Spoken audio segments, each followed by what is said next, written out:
Well, good morning, everybody. I am so excited to report to you today that Flawed Follower is the #1 new release on Amazon in the Bible history and culture category, both audiobook and print. And I just pray, and I hope you do too, that God touches a lot of lives through this. Also, want to remind you, I don't get a dime from this because I don't want it to seem mercenary at any level. It all goes back to TLC. And we start the series this weekend at TLC. It's all about how Jesus takes very flawed people and calls us to be his followers and then transforms us. Now, part of what that implies is we also need to treat other flawed people like Jesus treats us. You know, we love to say, yes, Lord, thank you for accepting me and not holding my sins against me and not rejecting me. And then we hold other sins against them and we judge them. But we need to treat people like Jesus treats us, even though they're flawed. But this is hard.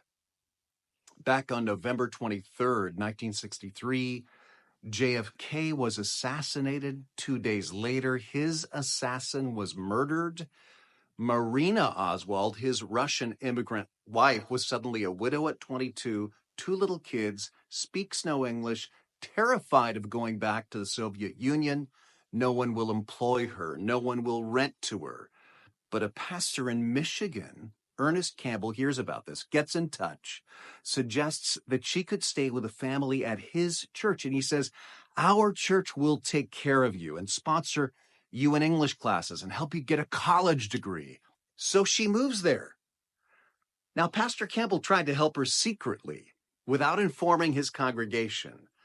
But word soon leaked out and there was an uproar. About half of the 2,300 member congregation was against this. They demanded an all-church meeting. Hate mail poured in. And Pastor Campbell answered every single letter and told each one the same thing. He wrote, you've told me I was unwise. You've told me this is unfair. But the one thing you haven't shown me is that what we have done is unlike Christ. You know what he did for Marina Oswald? Simple. He saw her as Jesus saw her. He would seek out a lost sheep as Jesus had done for him. Now, can you do that to the people you find off-putting, the people you disagree with politically, the people whose yard signs and bumper stickers really bug you? Our world needs this right now. Romans 15:7 says, accept one another then, just as Christ accepted you, in order to bring praise to God. Accept other flawed followers. In that, too, Jesus says, follow me.